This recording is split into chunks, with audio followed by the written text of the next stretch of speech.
अस्सलाम वालेकुम। अच्छा सोहेल साहब, ज़्यादातर तो हमारे पास ट्रेडर हजरात ही होते हैं। स्टॉक मार्केट में भी वैसे भी हमने देखा है, दुनिया भर में भी ट्रेडिंग को ज़्यादा फ़रोग दिया जाता है, ज़्यादा काम होता है, ट्रेडर ज़्यादा एक्टिव होते हैं। लेकिन एक बड़ा प्रॉब्लम ट्रेडर्स को शायद गिरती हुई मार्केट में ये समझ नहीं आता कि जो होल्ड का ऑप्शन है वो सिर्फ इन्वेस्टर के पास होता है जी। और इन्वेस्टर ही होल्ड करता है, ना कि ट्रेडर।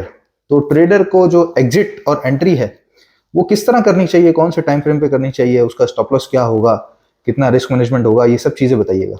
अच्छा, इन्वेस्टर्स तो शेयर जमा करते रहते हैं, ठीक सही है, है। चाहे मार्केट ऊपर उनके वो पैसे आए, उन्होंने शेयर जमा किए, थोड़े थोड़े लेते रहे। डे टू डे एक्टिविटी जो होती है वो ट्रेडर्स के लिए होती है, डे ट्रेडर या स्विंग ट्रेडर। ठीक है। अब होता क्या है कि जो ट्रेडर्स हैं वो स्टॉप लॉस वगैरह भी नहीं लगाते, ना ही टॉप पे बेच पाते हैं। अब हम कोशिश करते हैं बताने की कि किस तरह से इंडेक्स चलता है और गिरता है। अगर हम पिछला आप करीब आए अगर, तो ये पूरा ये KSE 100 इंडेक्स है शॉर्ट टाइम फ्रेम पे जी। ये जो वही स्ट्रक्चर है जिसपे तेजी होती है, क्योंकि डेली का स्ट्रक्चर या वीकली का या मंथली का उसको आप उसको भी फॉलो करना चाहे कर सकते हैं, डेली वाला जो स्ट्रक्चर है। लेकिन ये 15 मिनट का है, सही। जिसपे हम डे टू डे एक्टिविटी देख रहे होते हैं, हर 15 मिनट की कैंडल के बाद एक्टिविटी देख रहे होते हैं।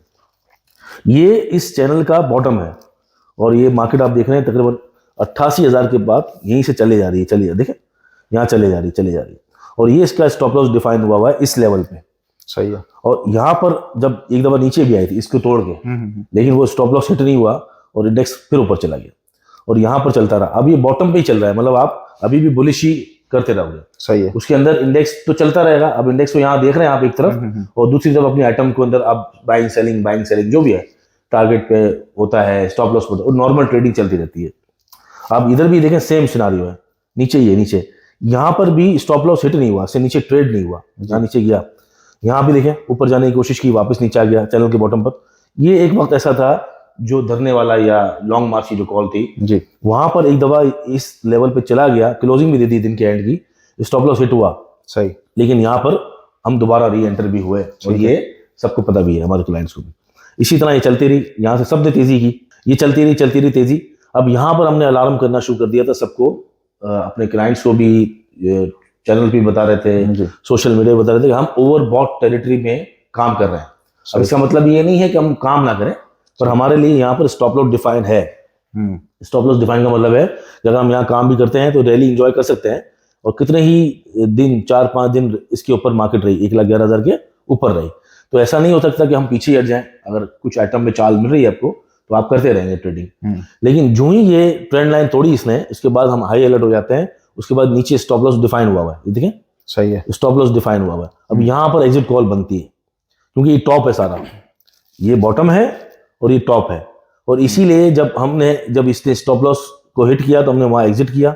एग्जिट के बाद जब यहाँ पर दोबारा आई तो हमने एक दिन पहले चैनल को बताया भी कि ये करेक्शन हो चुकी है, यहाँ पर एंट्री बनती है। तो यहाँ एंट्री बनी और वापस वहां से 3-4 हज़ार पॉइंट ऊपर, और इसका जो टॉप है ऑलमोस्ट दोबारा एक दफा पहले स्लो जाता हुआ आगे जाएगा तो 1,17,000 को दोबारा टच करने की कोशिश करेगा, या प्रोबेबली उससे ज्यादा भी जाए या उससे पहले भी है। बहरहाल हम इस वक्त हम चैनल के अंदर है, ठीक है। इसका स्टॉप लॉस डिफाइन हुआ है 1,04,467, क्योंकि ये अगर ये तोड़ता है, क्योंकि ये ज़ाहिर बात है जब 2-3 बार और आगे चला जाएगा तो स्टॉप लॉस भी थोड़ा शायद आगे चला जाए, लेकिन ये डिफाइन हुआ है स्टॉप लॉस यहाँ का। अब प्रॉब्लम क्या होता है, लोग यहाँ ले तो लेते हैं, यहाँ भी ले लेते हैं जी, यहाँ एग्जिट नहीं कर पाते। ये सब बातें ट्रेडर्स के लिए हो रही है। सही। और ये ही ऐसे ही स्ट्रक्चर हर आइटम में बने हुए, हर स्क्रिप्ट में भी बने हुए हैं। इसी तरह जो एंट्री और एग्जिट होती है, और हम भी जिस बेस पे कॉल देते हैं, स्विंग कॉल, ट्रेडिंग कॉल्स आप जो देते हैं जी, सब इसी फॉर्मेट पे दे रहे होते हैं। आइटम के स्ट्रक्चर भी ऐसे ही होते हैं, इंडेक्स के स्ट्रक्चर भी होता है। अब प्रॉब्लम क्या होती है, यहाँ जो बायर हैं सारे, चाहे वो माड़ी का, इसी तरह का माड़ी की सिचुएशन है जी, इसी तरह की जो है किसी और आइटम की सिचुएशन तो ऊपर था लोटे की, वो होते हैं सेलिंग एरियाज। सही है, टॉप पे सेलिंग एरियाज के, भाई सेलिंग एरियाज है, वहां आप बाइंग की गुंजाइश है तो सही बहुत, लेकिन वहां पर फिर स्टॉप लॉस, मतलब अगर फर्स्ट करें 24 पे लिया है किसी ने लॉट केमिकल, एंट्री मारी भी है तो उसका स्टॉप लॉस डिफाइन हो जाएगा 22 रुपए या 23.5 रुपए, जो भी, ताकि वो वापस अगर 18 पे आए बॉटम पे दोबारा बाइंग कर सके। तो स्टॉप लॉस का कॉन्सेप्ट ये होता है क्योंकि टॉप पे अगर आप ट्रेडिंग कर रहे हैं तो आपका स्टॉप लॉस बहुत करीब हो जाएगा वो, और ताकि फिर वो आपका जो बॉटम है वो, क्योंकि देखे ना, अब हम यहाँ ट्रेड कर रहा हूँ मैं माड़ी में 700 पे 800 पे ट्रेड कर रहा हूँ, अगर वो माड़ी जो है अगर यहाँ पर 900 चला गया तो मसला नहीं है, 1000 भी आ सकता है, लेकिन उसके साथ साथ स्टॉप लॉस करीब हो जाएगा, शायद 850 का शायद जो है वो 800 का, सही। ताकि फिर अगर बॉटम पे आए 600 पे तो आपको दोबारा लेने को मिले। ये बहुत जरूरी होता है इन्वेस्टर को समझना कि अक्सर लोग क्या करते हैं, टॉप पे लेते हैं, बॉटम पे बेचते हैं। जी।